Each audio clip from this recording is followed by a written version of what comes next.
EMDR basic trainer. I do 2 trainings a month, so I'm very up to date on all things EMDR and basic.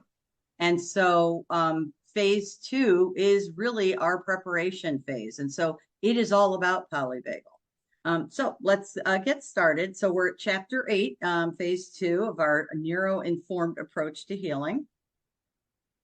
And this is our glossary of terms that I pulled together. We're going to be incorporating new language. I just came off of a training over the weekend. That's an advanced training on working with complex trauma, and we are totally revamping it with polyvagal. And this is going to be the language. How are we going to be working with our vagal brake?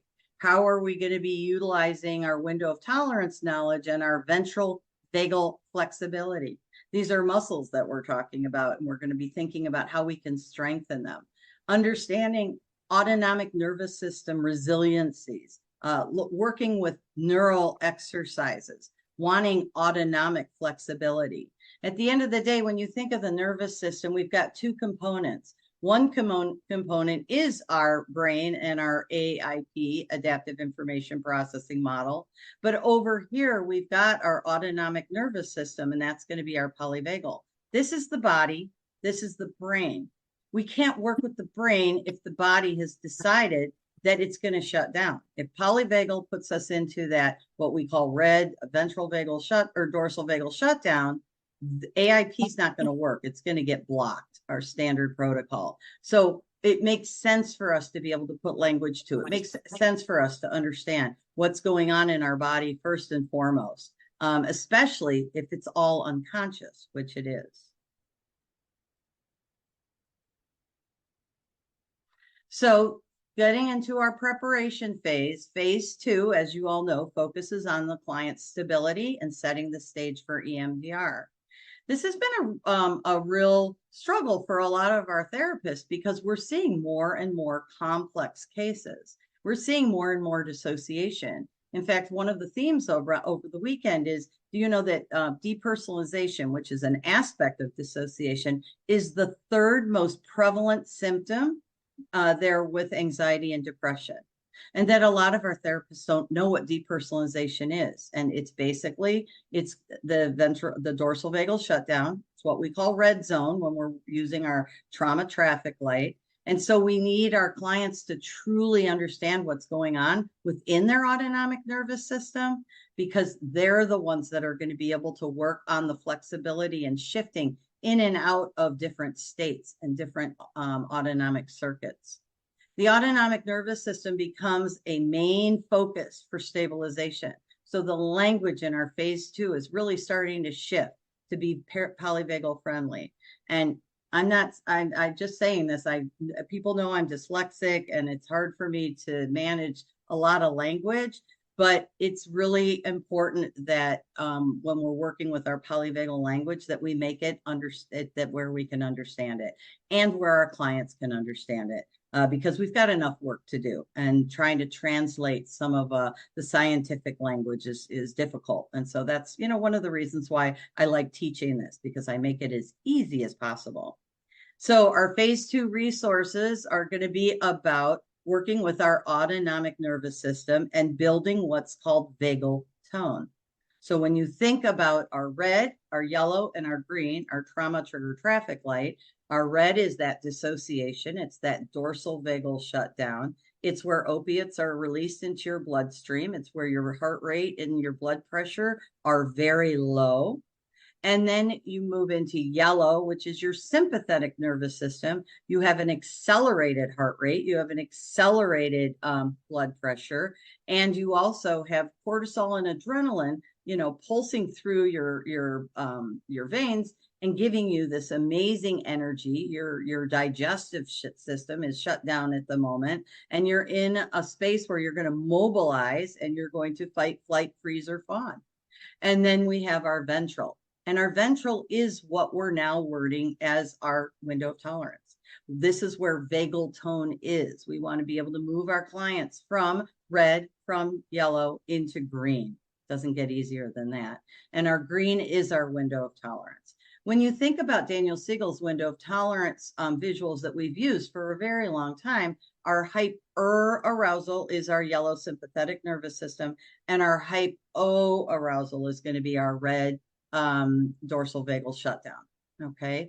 Our hyperarousal is going to be an increase in heart rate and an increase in blood pressure, cortisol and adrenaline.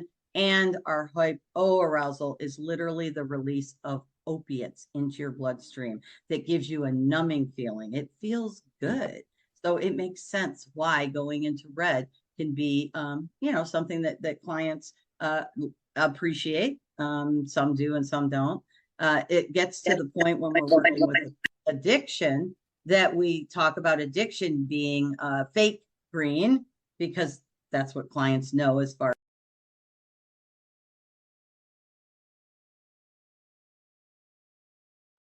Oh, hang on, Paula, you need to unmute. Oh, how did I get Go. muted? I was muting somebody else and I muted you. Oh, okay. Just so I haven't been muted the whole time, because I'm not going just backwards. a minute. No worries, no worries. My autonomic nervous system is fine. So the critical autonomic resiliencies that must be present for the work is going to be in our phase 2. So when we're thinking about trauma work, we think about Pierre Genet, who is our grandfather, the pioneer of the 3 stages of trauma work. And since we're all trauma informed, it's really important that we come from a stage perspective. If you're not EMDR trained, you're not going to know what phases are. And so we do want to always be referring to stage 1 trauma work, stage 2 trauma work, stage 3 trauma work. Our stage 1 is going to be our phases 1 and 2. That's our treatment planning and our contracting with our client, our case conceptualization and our preparation. But stage 2 is the memory work. And that's where the problems are coming in. We're having more and more issues with doing memory work with our clients because of the complex trauma that we're seeing. So stage 1, stage 2, stage 3, polyvagal is in stage 1. And we want to make sure that our client understands, like I said, their autonomic nervous system before we move into the stage 2 memory work.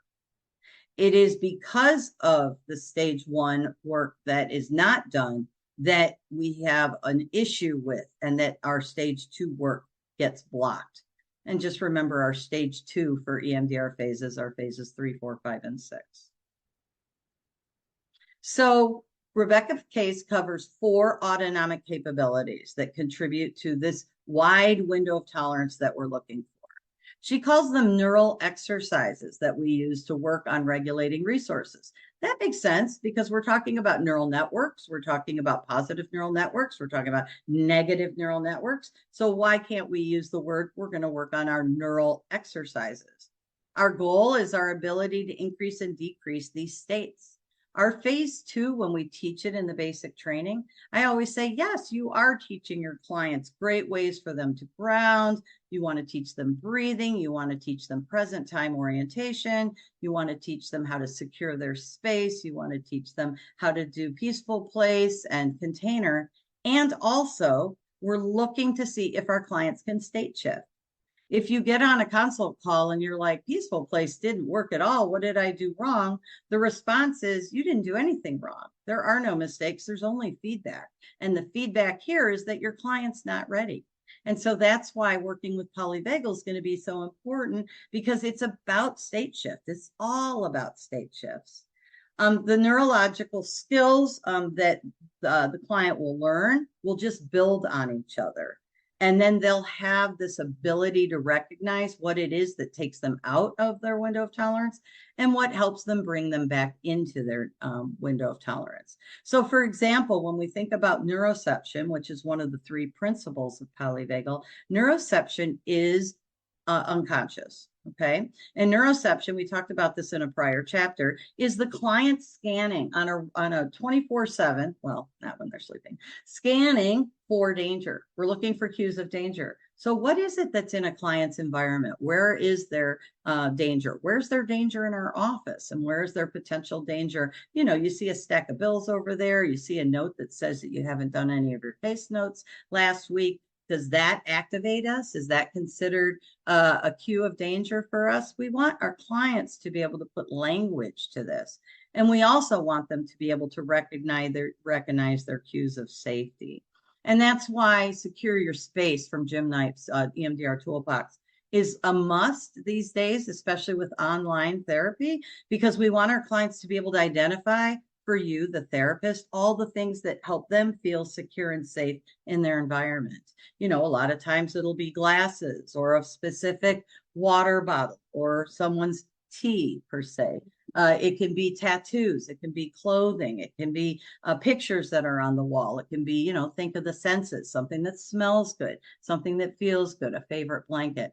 And the best one is the pets. The pets I have seen at our training. I think when the goats had babies, that's the takeaway as far as one of my favorite trainings when it comes to pet stories. But we've seen all kinds of things. So what are those cues of safety and what are those cues of danger?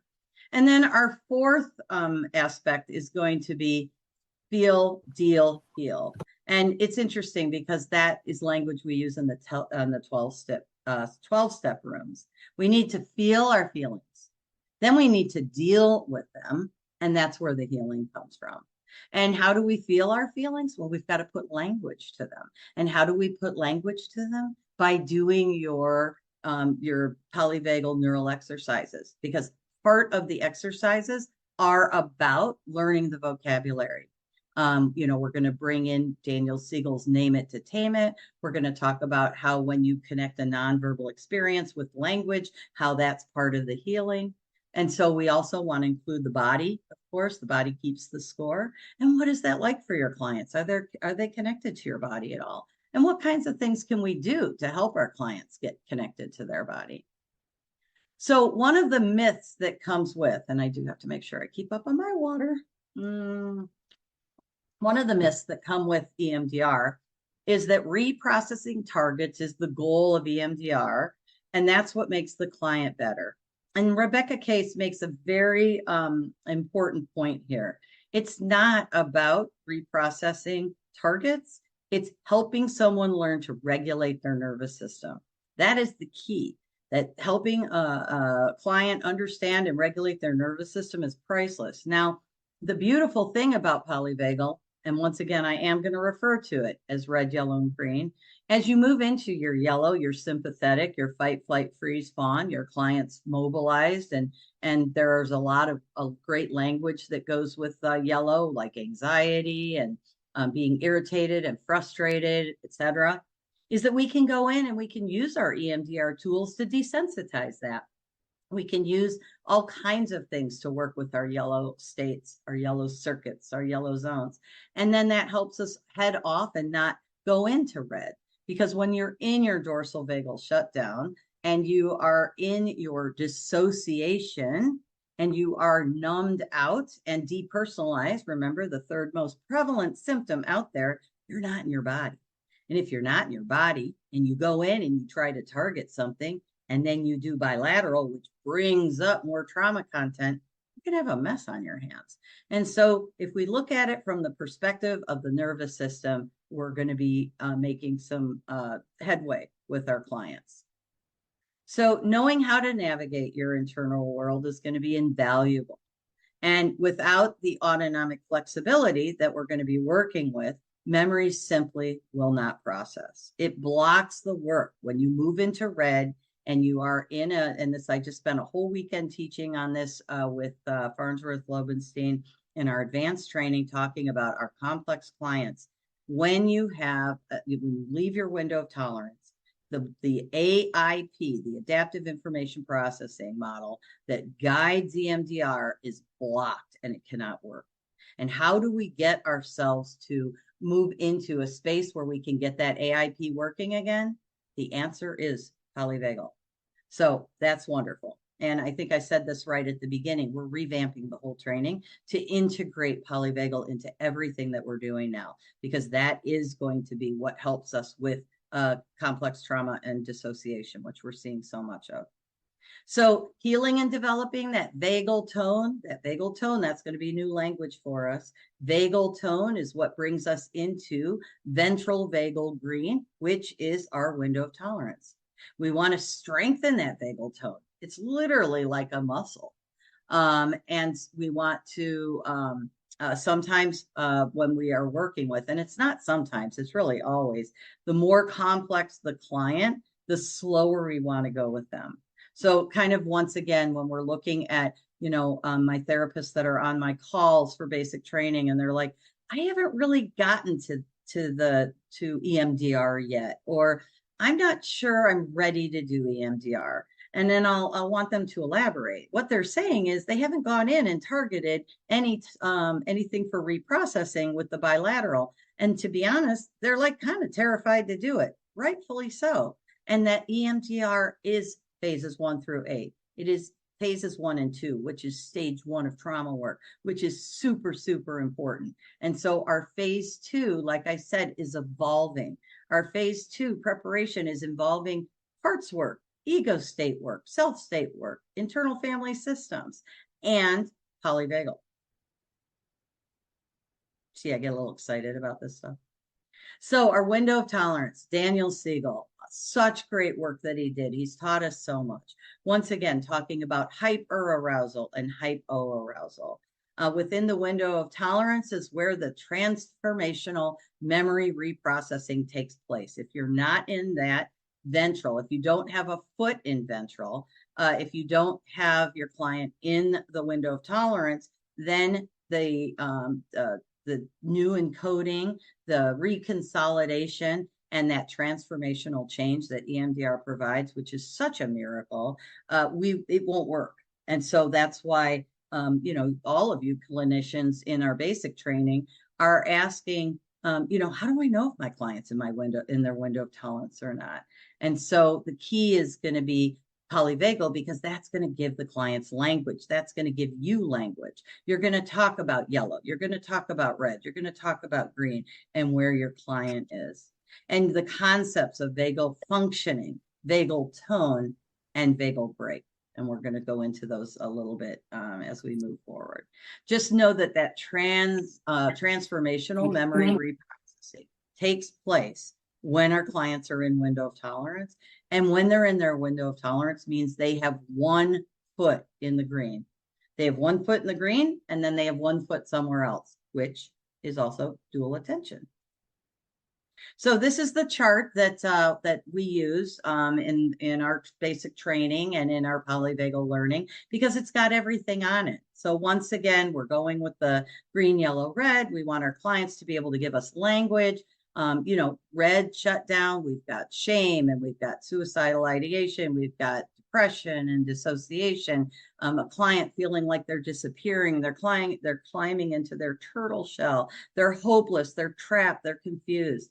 And then we go over to the right side of the chart, and these are the physical sensations that the client can really pick up on, because they are experiencing a decreased heart rate and a decrease in blood pressure. And it'll make sense to them why they are feeling so fatigued, why they're feeling so drained and lethargic. It's not about that critical part coming out and saying, get off your lazy butt and go get something done. It's, I am in my dorsal vagal shutdown for a reason. And let's start talking about not only what that feels like and think about how to shift us out of it, but let's also see if we can figure out what it is that's triggering it to begin with. So we call it state before story. First, we identify the state we're in, and then we figure out what that narrative looks like, which is the complete opposite of what we used to do with trauma work. And then also going into yellow, now our heart rate's going up. We're going into our fight, our freeze, our fawn, fight, flight, freeze, fawn. We are mobilized. We're going to take care of this danger. We're going to do something about it. I'm in a rage, or I'm experiencing a panic attack, or there's anxiety or frustration. We'll have to talk about worry and concern. That looks a little red to me, but that's okay. Makes for a great conversation. But the key is that my blood pressure is up, my heart rate's up, my cortisol and adrenaline are in my bloodstream, pumping blood to my larger muscles, ready to do something. And if that something doesn't happen, then I flip into red. So it's good for us and for our clients to know that this is all autonomic, and we do not know what's going on, because neuroception is, Kimberly, you're back. The neuroception is unconscious. That the cueing for danger and the autonomic nervous system is all working underneath what it is that we're doing in daily life, and that it is unconscious. Because if it was conscious, we wouldn't be able to do anything else. So we want to be able to tune into it, give it language, and then and a big piece of how we do that is by paying attention to our body. One of the cool things about EMDR is that we call it a right brain to right brain psychotherapy because we don't use a lot of language. They always say step out of the way and just, what do you notice? Go with that. Well, what do you notice is what are you noticing?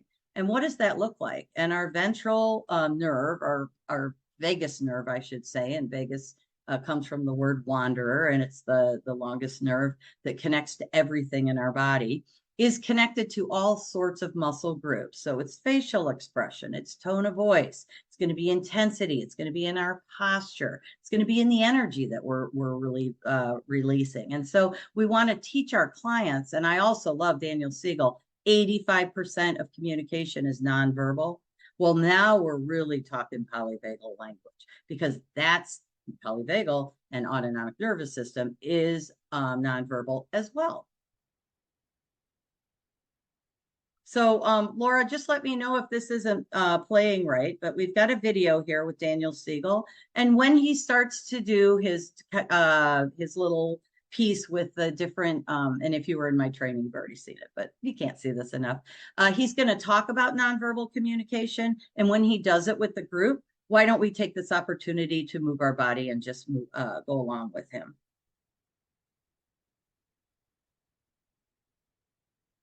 Already, but it's going to continue to come up tonight is this word integration. Yes. So what is it, and why do we want it, and what do we look like when we have it? You can come up with a proposal that health and well-being are based in a fundamental shared mechanism called integration. Integration is where you have separate aspects of a system. Let's say the system of this stage is Maria and is me. For us to be integrated, we have to do two things. We have to differentiate from each other. That is, Maria as a unit of the system is become specialized, different. She has a different history, different things she does. She has different talents, different abilities, different knowledge from me, and I differentiate from her. And so the first step is we honor each other's differences. But to be an integrated system here on the stage, we have to then link with each other in communication that's compassionate and kind and caring. So for a relationship that's integrated, you have what's called integrative communication, which is basically, by the way, a summary of the entire field of attachment research in one sentence. Secure attachment is based on integrative communication, honoring differences, promoting linkages. That's the whole thing, whether your kid is a baby or a teenager or an adult at home. Okay, so that's about relationships. In the body, you can look at the same thing. When the nervous system, for example, is integrated, you have the left and right different from each other, but then they're linked. So here's what I need to realize, that communication is all about how you send energy and information to someone. Always. That's all communication is. So I know I need my relationship, which is basically based on my communication. And that's going to affect. Yeah. So here's the story. How I communicate with my daughter is going to go in through how is Maria, my daughter, going to get the energy I send to her? Her senses. She will see me. She will hear me. If I'm touching her, she'll feel me. She can smell me. She can taste me. All these things, all the five senses, right? So energy and information literally are received by the senses. You know that the feeling of connectedness, of relatedness, has a dominance actually in her right hemisphere. And the signals that come up from her body, which include the signals from her heart, where we do literally have a brain around the heart. Don't you know that? You have a heart brain as well as an intestinal brain. And that is in part what processes our sense of rejection. And it's going to go up into her right brain, this right brain, over here. And I know that the experience she's having now is she's being flooded with a sense of rejection, which is right dominant, a feeling in her body of sadness, right dominant. And all that stuff is a raw right hemisphere response. If you want to call it an emotion response, that's fine. There's emotions on both sides of the brain. My key is to connect with Maria. Now, because I'm an adult and I've passed through the school system, I have a hugely developed left hemisphere. It's just true. And the way to remember the left is there are all these L's. It's later to develop, whereas the right is Really slow to develop. earlier. The right is earlier. Okay? The left is linear, so the right is holistic. The left is logical, meaning it does what's called syllogistic reasoning, look for cause-effect relationships, solving problems. The right just takes things as they are, so some people say it's visual spatial, just the impressions of how things are. The left loves making lists, like this list I'm making right now. And the right instead is all about autobiographical memory. It's about stress reduction. And it actually is the only side of the brain that has an integrated map of the whole body. Only the right side of the brain. Now, the left also is specialized in linguistics. Language with words, dominant. There's language on both sides, but it's dominant on the left. The right, in contrast, is nonverbal signals. So it's eye contact, facial expression, tone of voice, posture, gestures, timing, and intensive response. And I want you to do it with me. You ready? Okay, we're all Oh, gonna do yeah, it. right. Come on, we'll do it together. I'm sure Eye know how the contact, accents are. Come on, eye contact. Eye contact. Hey, please. Eye contact. Facial expression, Facial expression. tone of voice, Tone of voice. posture, Posture. gesture, Gesture. timing, Timing. intensity, Intensity. response. Okay. Now, those nonverbal signals are how the right hemisphere sends messages out into the world about how it's feeling. Almost exclusively the right hemisphere. And if I blast a bunch of nonverbal signals like that to the recipient, in this case my daughter, it will be only her right hemisphere that can make sense of them and take them in. Right brain to right brain communication. I think the key piece about this video is that right brain to right brain communication. Polyvagal is what goes in and really gives us the ability to connect to our body, to understand what our body's experiencing, why it's experiencing it, and then to be able to put language to it.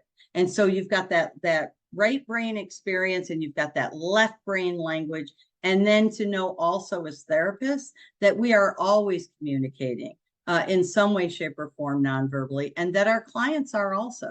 A client can say to somebody that they love them, but is that what they are expressing throughout all of the aspects of their body? Because 85% of your communication is nonverbal. So I like to show parts of that videos to my clients just to get them more engaged with what parts of the body actually communicate to people. So here we're looking at our goal of regulation and stability. And how these are connected. The autonomic nervous system, which is over here, and the AIP part of the brain, the adaptive information processing, EMDR, polyvagal, they have an interdependent relationship. Dysfunction in one causes dysfunction in the other and vice versa. So if we're spending all this time to understand AIP, and as you guys know, all of our trainings and EMDR all start with an AIP section. It only makes sense to me that then we do AIP in phase 1, and then we do autonomic nervous system, polyvagal in phase 2. So that then you can get an idea of how the two work together, because our goal is regulation and stability.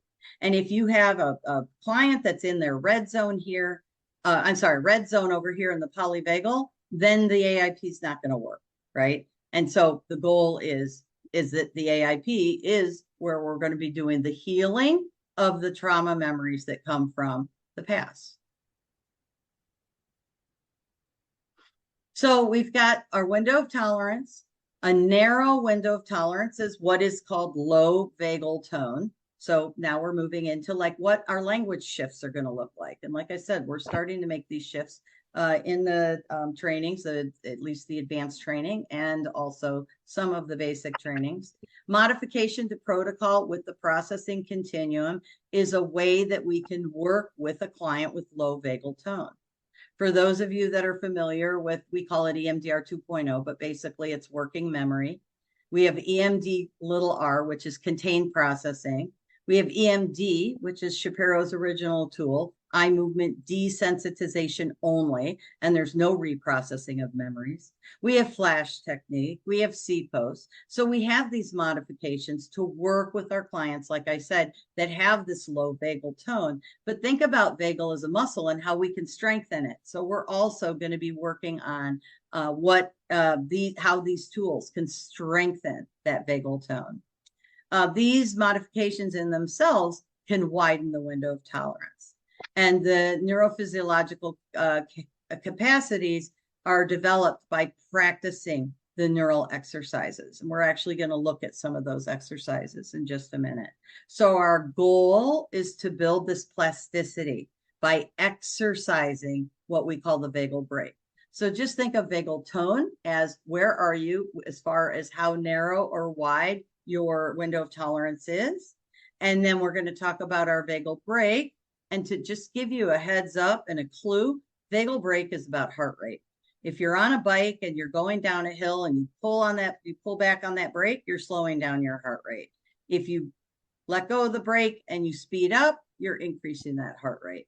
And so an increased heart rate is going to be our sympathetic nervous system. It's going to be our hyperarousal. It's going to be our yellow zone, and our pulling back on that vagal brake with a lower heart rate. We could technically go into red because that's where our lower heart rate and our low blood pressure are. And that's hypoarousal. So what expands our window of tolerance from a polyvagal perspective? So we want to construct vagal functioning, and we'll talk about that in a minute. We want to strengthen our vagal tone, and we want our vagal brake to be flexible. We want to be able to increase and decrease our heart rate and know what we're doing when we're doing it. For example, I have my clients have a polyvagal playlist. There is music that pumps them up and gets their heart racing. They're they at home by themselves dancing around.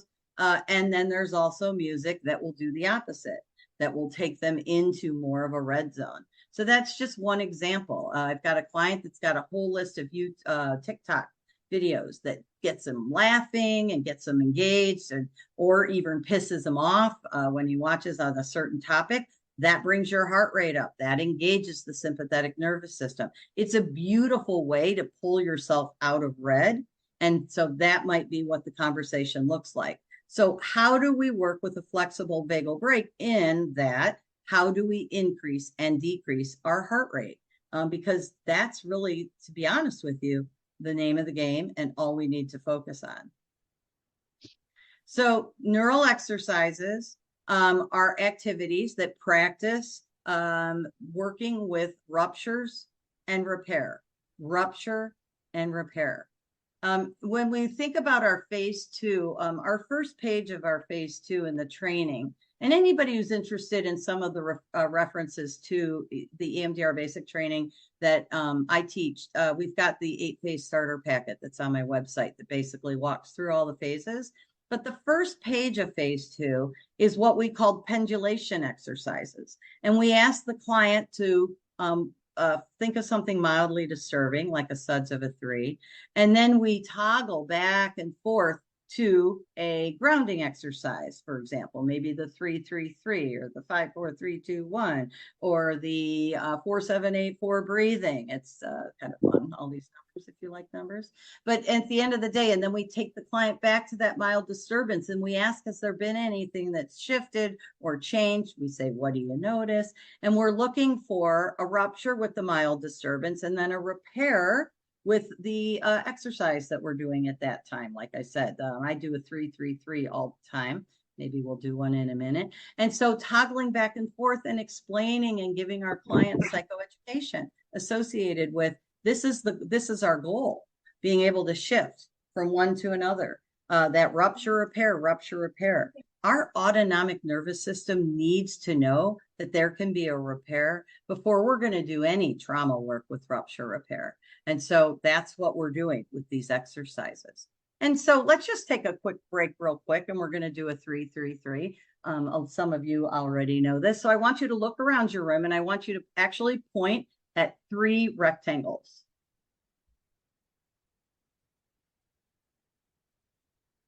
Okay, and now I'd like for you to look around your room, and I want you to point at 3 things that are blue.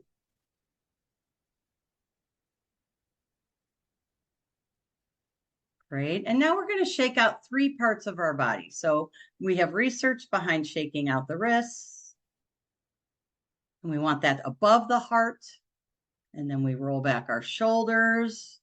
We're going to stretch out that neck by rolling our head, and then we're going to do a breath in, and a longer exhale out, because that activates our ventral vagal. And that's our 3-3-3. And that's a beautiful example of something that we could toggle our clients in and out of. They may have loads and loads of laundry to do at home. So disturbance wise, 0 to 10, maybe it's a 2, maybe it's a 3 in the scheme of life and things. And then we can do our 3-3-3 and have a conversation around what that looks like. And that's what we mean when we're talking about, at least from Rebecca Kase's book, a transitory disruption and a repair. Rupture, repair, rupture, repair. And then also employing, identifying what cues of safety are, and so that will promote resilience. So another way that you could ground your client is have them engage in maybe a tattoo that means something to them, clothing that they wear, jewelry that they wear, take a sip from their favorite water bottle, drink from their coffee that they just brought into session. So cues of safety that we can use also to do our pendulating, our toggling. And so an example of how we learned this growing up is playing peekaboo, playing hide and seek. We've learned to soothe through co-regulation with our primary attachment. So what does that tell us? That tells us that attachment is really where it all began. And as we all know, if we're looking at a client that didn't have a good enough attachment, then we're looking at a client that probably has not learned how to toggle back and forth and work with cues of safety versus cues of danger. So if our caregivers did not teach us these skills, our nervous system gets stuck in chronic states of dysregulation and stress. Okay, makes sense. Neural exercises support the nervous system to establish the foundational skills needed for successful memory reprocessing. We can't reprocess if our clients are stuck in red and are stuck in yellow.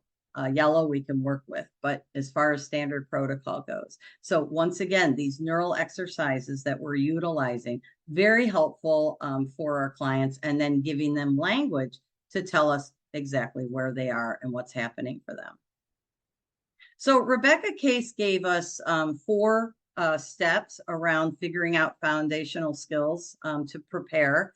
And it's safe enough to feel, I'm just going to give you her names, notice and name, feel and flex, and then trust the process. I like safe enough.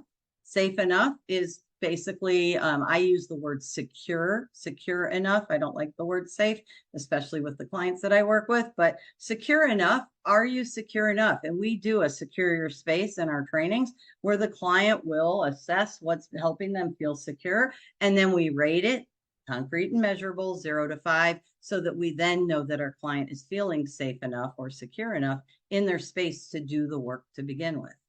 Notice and name, that's name it to tame it. That's Daniel Siegel. He says that when you name something, literally you've got neurotransmitters that are squirted onto, goes like this in his video, squirted onto that amygdala and calms that amygdala hijack down. A saying that we use a lot is half of change is acknowledgement. Basically, if you can name it, you can tame it. And there's neurobiological proof of that. So we always love that. The third is flex, feel and flex. And this is about the feeling elasticity. In other words, you're going to feel a feeling and then you're going to work on what that looks like, what you can do with it, how far you can take it, when you can toggle into toggle back into a window of tolerance, or can you sit in it for 4 seconds? Can you sit in it for 6 seconds? When we do CPOS, we do 3 seconds, we do 6 seconds, we do 9 seconds, 12 seconds, 15 seconds, 18 seconds. Every time we toggle our client from a secure space into that disturbance, like for 3, for example, and then bring them back, check in, ask them how it was, and then ask permission if we can go back and do it again, but this time stay in that disturbance for 6 seconds. So the feel and flex that Rebecca talks about, we can be doing that. There's many different ways that we can be working with that. And then at the end is trust the process. And we all know what trust the process means because we say it to ourselves and our clients all the time, in that, we're working with our vagal tone, and that as we strengthen it and increase it, the client will be experiencing more positive output in their life. Safety is a prerequisite for healing because safety is the most important intervention. Think about that. Safety is the most important intervention. If your client doesn't have safety and security, then there's nothing for us to do. And so I really spend a lot of time emphasizing that in the basic training, because I'm like, I don't want you to feel bad that you're not doing your standard protocol yet, because we want to make sure that our client is secure, that they're secure enough in order for you to do the work. And so safety comes first, right? Safety first. I'm thinking of, I'm not going to make that reference. Okay. Every intervention is a neural exercise in this foundational skill of being safe enough to feel.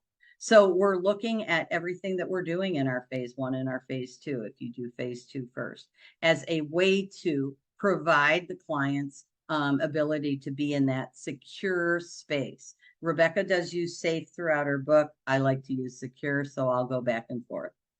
Trauma is an experience of extreme disconnection.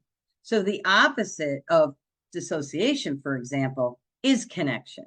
And that's what the green ventral vagal is. It's co-connection. How can we connect?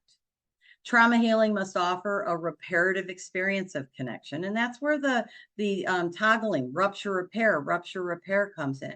And we're doing all of those exercises in our phase 2. We want to have a mild rupture, and then we want to bring our client into a repair. And we want to give it language. We want them to know what it is that they're experiencing. And as Porges teaches us opportunities to co-regulate are the basis of thriving. And he's the one who, the scientist behind Polyvagal. And at the end of the day, his original research was about co-regulation, getting your heart back down to resting when it is dysregulated. He just came across the fact that the third state or circuit was there when doing his work around co-regulation and resiliency. Safety is the focus from the very beginning of the relationship. Okay. And I think we know these things already. And then when we go into name it to tame it, we're literally going to start engaging our client in what we call interoception. And make sure I say it right. Interoception is the ability to identify and explain, let's say, put language to what's happening in your body. And a lot of our clients, once again, depersonalization, third most prevalent symptom. Depersonalization is an out-of-body experience. We got to get our clients back into their body. And how do we do that? If you say, what are you noticing in your body, when you're so angry with your significant other, and they're like, I don't know what you're talking about. We want to think about just naming it to tame it. And so I'll say, if it were somewhere in your body, where would it be? Well, it would be in my fist because I'm really angry. That's a great place to start. And then we can give it color, we can give it shape, form, texture. We can even do a little bit of bilateral or C-post with it. There's all kinds of things that we can be doing. But at the end of the day, we are looking at putting language to what it is that's happening in a client's body. Everybody has felt nauseous. Everybody has felt hungry. Everybody's felt hot, cold, needing to go to the bathroom. We can start with these basics and just start, like I said, putting language to the experience. That is the connection of the right brain nonverbal implicit with the left brain verbal prefrontal cortex. Limbic system, prefrontal cortex. Make that connection and do it with language. during our notice and name it to tame it section. And then the third was tips on, oh, I'm sorry, that's not true. We've got the tips on how to teach interoception. We haven't gotten to the third yet. And so how can we do that? We can model and label emotions, and I'll show you the polyvagal emotions chart in a minute. We can practice mindfulness and body scans. So, everybody's got their own way of working with their clients. I'd be completely transparent, as those that work with me know, I am not as in tune to my body as I should be. And so this is not one of my strengths. And so, this is something to work on for myself. Teach self-regulation techniques. Create a safe space for expression and encourage reflection and feedback. So these are just kind of, we already know these, but we just want to think about how we're going to work with this word interoception. And so once again, just neuroception is that unconscious scanning for dangerous cues. And then interoception is then being able to identify what's going on in our body when we see that cue. So when I look out and I see a dog, and I got bit by a dog, and I talk about that a lot. And so I see a dog and I'm like, there's a dog. And then I can go in and work with my therapist on what is it that I'm experiencing. I experience tension.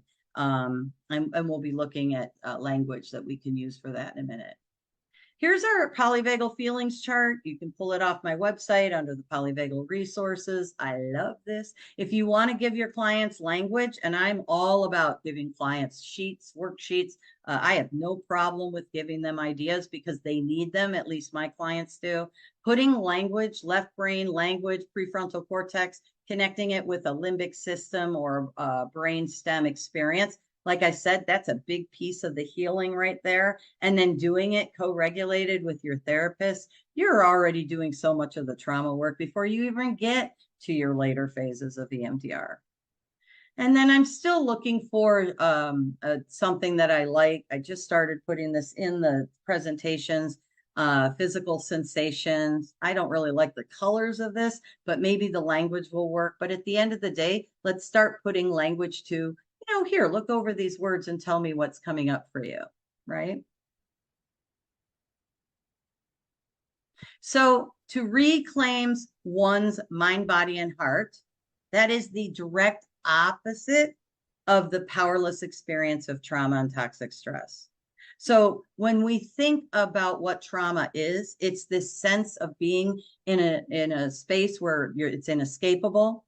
You're vulnerable. There's nobody that's going to keep you safe. There's nobody to protect you. You think about the pandemic, we all really experienced this. Well, it depends on what part of the country you were in, but a lot of us were locked in our houses, couldn't go to our jobs, watching the news every day. There was no vaccine.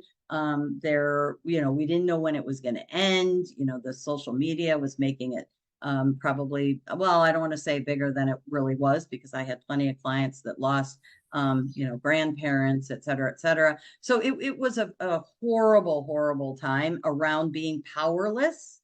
And yet that is the opposite of what it is that we want. And we need to reclaim our mind, our body, and our brain. And our mind is going to be that adaptive information processing. And the body is going to be that autonomic nervous system. And then our heart is our heart. And so there's a lot of work to be done coming out of the pandemic. A lot of people don't remember it, and they don't want to remember it, and that's called dissociation. So when we think about going into feel and flex, once again, these are just tools that I've already identified, but we've got EMD, eye movement desensitization. We have, and there's no R there. We're not reprocessing any memories. We've got EMD little r, which is contained processing, which means, when I look at clients' experience and I say 20-80 rule, 20% is about today and 80% comes from the past.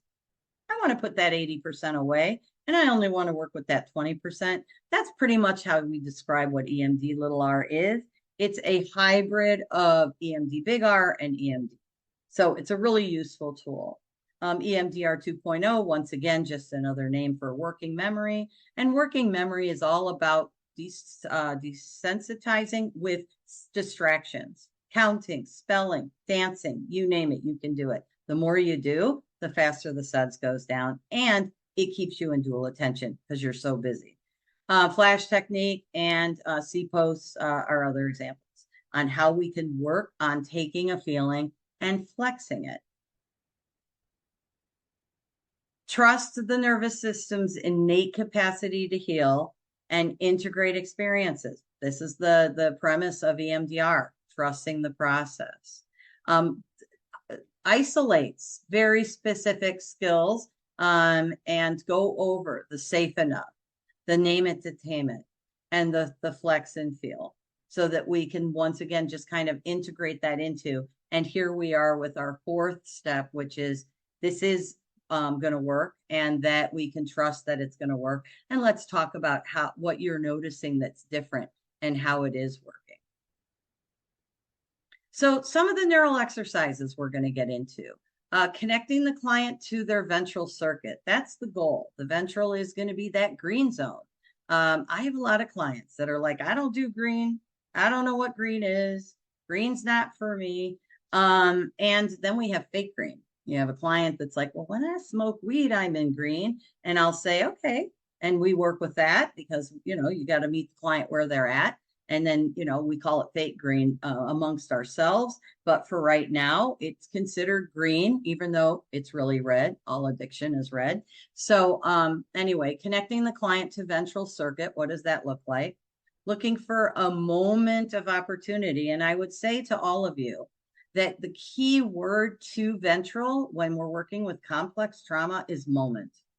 It is about a moment of security, and it is about a moment of ventral vagal, a moment of connection, a moment of when we look at our feeling words of being okay or being fine or being satisfied. You can experience a moment when you bite into a burger. You can experience a moment when you take a sip of your coffee, when your cat climbs up on your lap and is purring when you pet it. We want to teach our clients that it's not about, oh yeah, you're fine, your trauma isn't there. It's you have a moment of walking outside and then seeing the beautiful day. And in that moment, it's being present, right? In that moment, you were able to experience green. That's where we start. And we fill green up with lots of moments. We start with one moment, then we do 2 moments, and then we start strengthening that moment with maybe 2, 3, 4 taps, because each tap just brings that moment into fruition just for 1 more second. And that's what we're looking for. We're looking to increase our ventral energy by taking this language and taking our slow, short sets of bilateral to strengthen and enhance and expand the client's experiences and then deepen their connection. I promise you that if you can get them to start with the moments, they will move into ventral vagal. It just feeds on itself. It strengthens and it enhances while you go into yellow and desensitize some of those triggers that put a client into a amygdala hijack, into our fight, flight, freeze, fawn. Between the 2 of them, you're going to see some significant movement. And we don't necessarily have to do bilateral on a yellow trigger. We can do C-posts. We can do, why am I blanking on the name? Mansfield, his thing. And then use of a simple breathing technique, using the 3-3-3, using music, using anything that's video related. We can be coming up with all kinds of ideas. I do a dissociation red zone goodie bag that has like an ice pack in it. You can crack it. There's all kinds of ways that we can get creative to help our clients moving in and out of the red, the yellow, and the green. Our goal, the client is supported enough to be safe to feel, to notice and name, to feel and flex, and to trust the process. So safe enough, name it to tame it, feel and flex, trust the process. You want to focus on the development of that vagal tone. And remember, that vagal tone is, if you can have a client in a moment of green, and then let's say they feel like they're fine and okay when they're in that moment, they're like, okay, fine. I'm fine. I'm okay. We're not talking about happy, ecstatic, fired up, just fine. Okay. And so we take that client when my cat jumped on my lap and was purring. I was fine. Okay. Fine. Okay. Breath in. Longer exhale out. What are you noticing?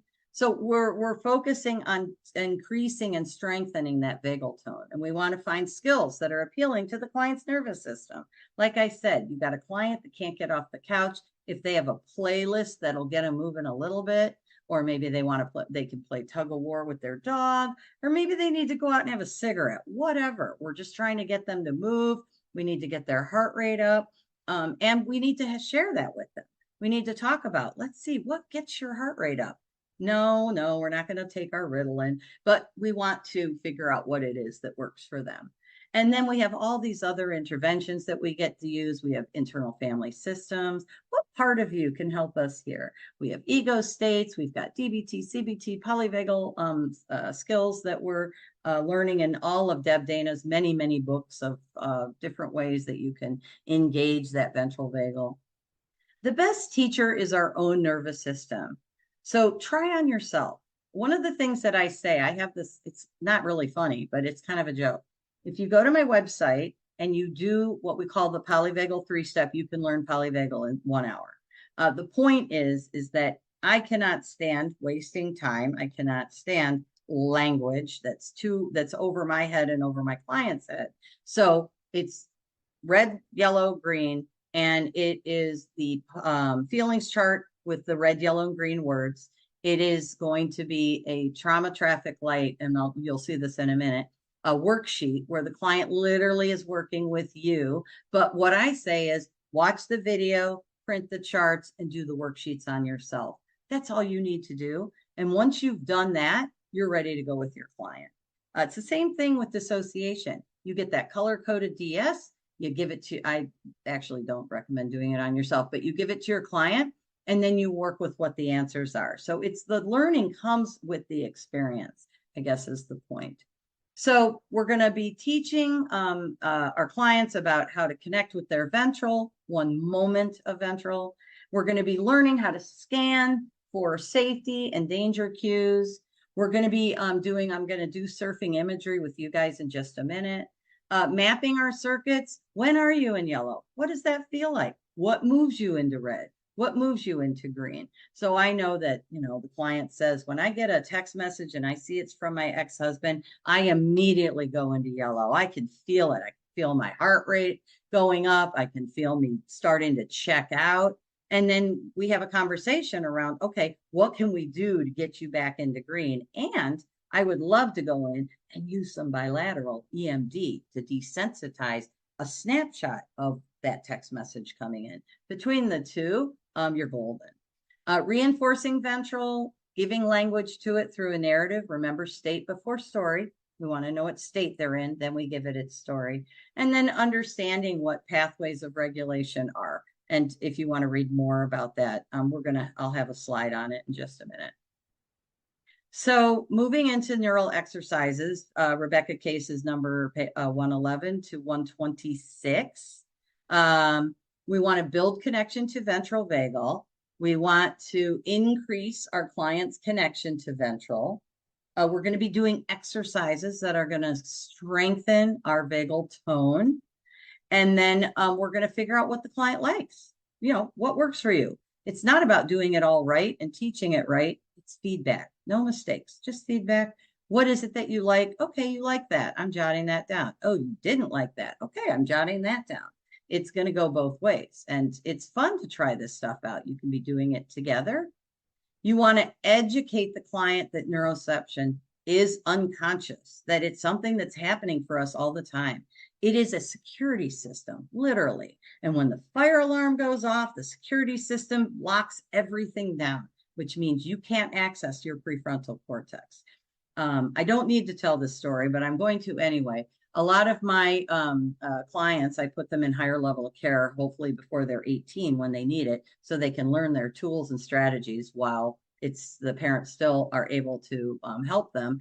And they learn all this great stuff. They could teach these stage 1 DBT and CBT groups, all the work that they're doing. But when they come out of, let's say, a 5-week program and they've just missed 5 weeks of school and they're put back in their home environment and they're put back in their school environment, nothing's changed. So they end up in their yellow zone. They end up with a sympathetic response to how that teacher treated them. And everything shuts down and they can't access what they learned. It's there, it's in their prefrontal cortex, but they can't get to it. And then there's shame involved, like what's wrong with you? You just spent 5 weeks at a, at a higher level of care. And this is polyvagal. And this has nothing to do with the client's ability to control or not control. We need to teach our clients neuroception is about danger cues. When you see a danger cue, no matter what it is, and it could be a sink full of dishes and I'm powerless and I had to take care of all of my siblings because my parents were always drunk and I would get hit if I didn't. And that's what's getting activated, 2080. And my nervous system is putting me into a sympathetic fight, flight, freeze, fawn, and I can't think. That's just great, empowering our clients with knowledge. Scanning the 3 environments, we want to know what's going on within, without, and in between. So what's going on inside our body, what's going on outside here, and what's going on between me and my therapist. And then debriefing the experience. So imagery is a powerful, I'm looking at time, sense that we can elicit feelings and sensations in the body. So I'm going to kind of scoot up here. We're going to do surfing imagery right now. And it's fun. So I just put a couple in so that you guys could get an idea of what it is. I use WeMind, which is the new online platform that comes out of Europe and the Netherlands with the working memory theory. And it's super easy to do surfing imagery with WeMind. And so I like to use it a lot. But anyway, let me get to the point here. So what we do is we have nature images and they pose minimal risk to triggering the client. And then now if your client got bit by a dog, don't put a dog up there, but they hate cats, don't put a cat up there. But what we want them to start practicing is notice and name, right? That's our second line item as far as Rebecca Kase is concerned. So we want them to put language and practice interoception. And so I'm going to put up a visual and then we're going to connect and we're going to notice a name and we're going to give it language. Now, the first time we do it, all we're going to do is you're going to glance at it and you're just going to come up with one word. Usually I would just have you say it out loud, but there's a lot of us here. So we're not going to say it out loud, but you could write it down maybe. And it's the first word that comes up. So it could be anything. It could be, Rebecca Kase has feather, stars, a beauty. Just the first word that comes up for you. We're practicing shifting from right brain to left brain, right brain to left brain. So we're just going to do a couple of these. So I'm going to put the picture up, but it's going to go quickly. So it's not for you to think about. We're going with the first word or words that come up. Now, let's say the client says something like, hate. That's not a mistake. That is feedback. It's helping us understand how our clients' neuroception works because we're trying to see if it's a cue, if it's a danger cue or not, and what type of language they're familiar with. Okay, so get ready. Like I said, we're just going to do I'm not going to let these stay up for very long because I want you to just think about a word or two, and then I am going to ask for you to put some of them in the chat. So here we go.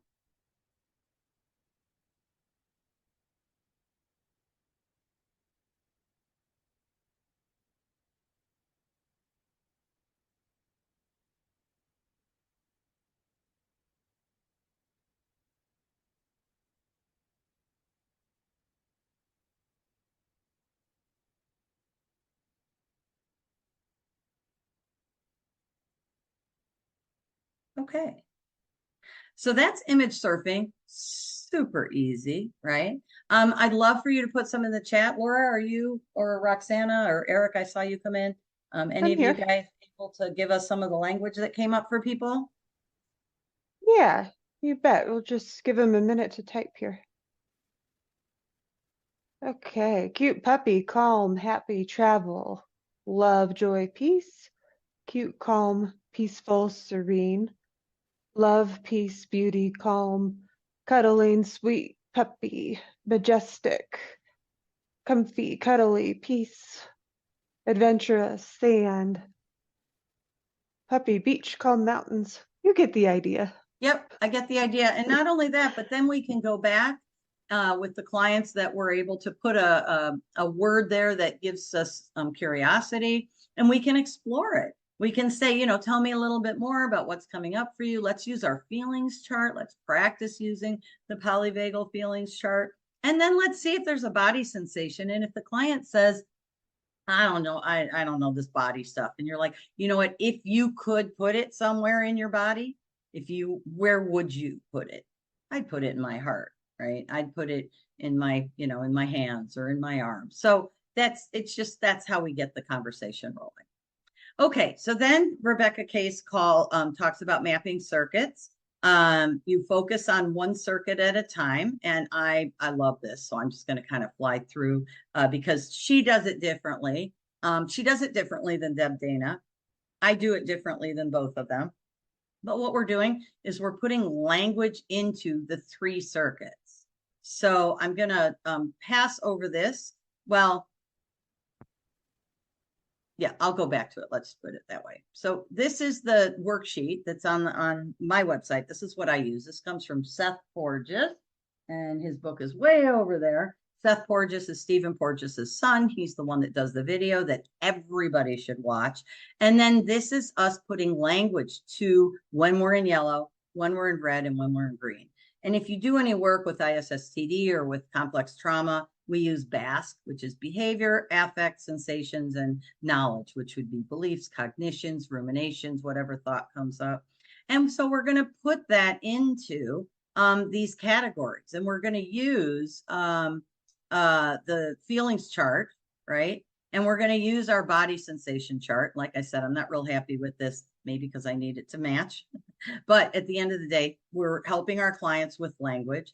And then Rebecca Kase says, these are questions that we can use. What stood out for you? What circuits do you feel like you know well? People know yellow. Well, that's not true. Some people actually know red very well. What circuit is your preference? I love red because I feel so disconnected. Well, there's opiates being released into your bloodstream. What circuit is least comfortable for you? What is your relationship to each circuit? How easy or difficult is it for you to identify a circuit? How have these circuits helped you? And at the end of the day, these circuits have so much parts work opportunity in them. It's awesome. So if you're doing parts work, learning parts work, integrating parts work is a lot of fun. And then this is just an example of one that was done. I use this in my other trainings as an example. This particular client named their sympathetic. We do the Q word last. And these worksheets do need to be redone because we do the behavior, affect, sensation, knowledge first, and then we go up and ask these questions. But so this particular client, loud, talking a lot, controlling conversation, hyper, uptight, annoyed, uncomfortable, tight chest, knowledge, thoughts, ruminations. I'm trapped. I'm powerless. I don't trust.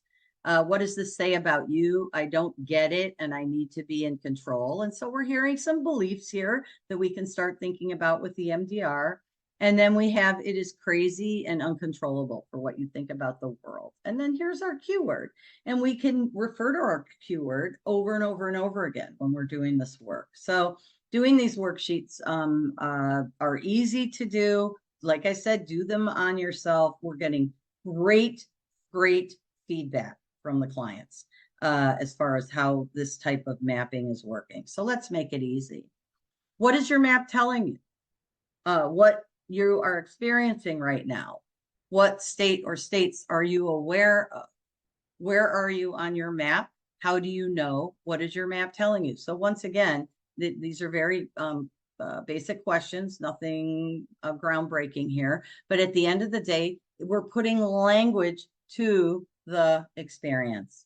We're putting language to what is it like for me when I'm in yellow? What is it like for me when I'm in red? What is it like for me when I'm not in green? I don't know green. I don't like green. I've never heard of green. Green is not me.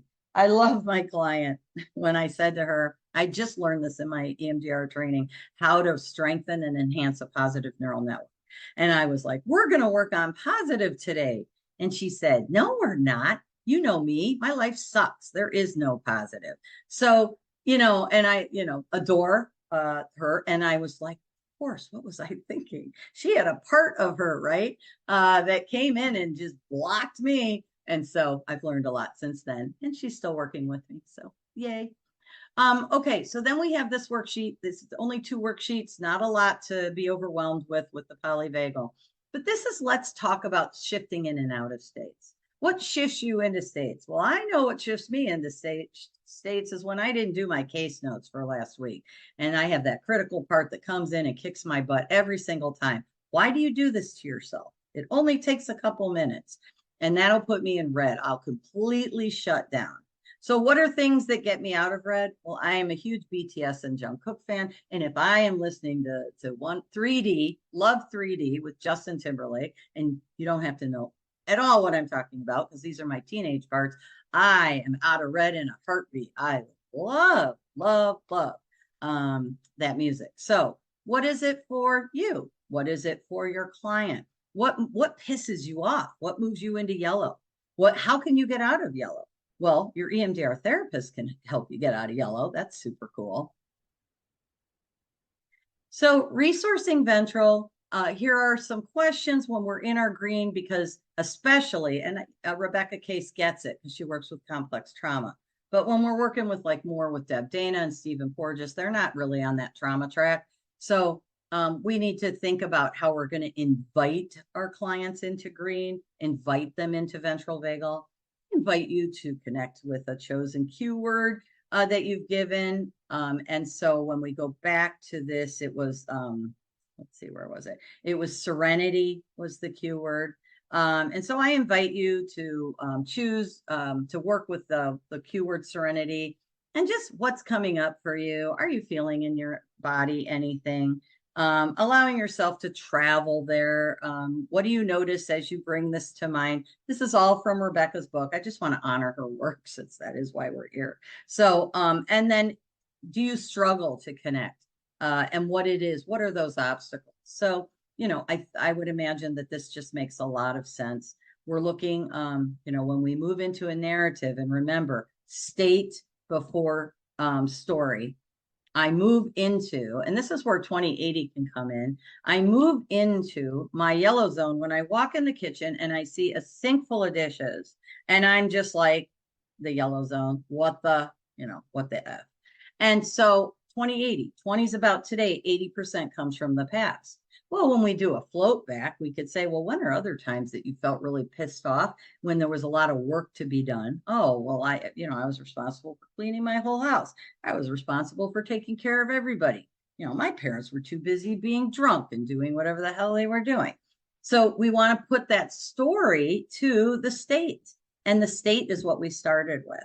So we've got some questions that you can pull from either the PowerPoint or you can pull from Rebecca's book as far as how we can get that narrative going. And like I said, I just like to do that 2080. In our training, in the Roy Kiesling's basic training, we do what's called a target sequencing plan. And we actually identify a future target, a present target, past targets, and the touchstone target so that our client can pick, because not everybody wants to start with the earliest memory. And so it's a great way to also see 2080. What's bothering me today is 20%, but where it really comes from, that past present connection, which is what AIP is all about, is really what happened back when I was 8 years old. And so once again, giving it that narrative is really important.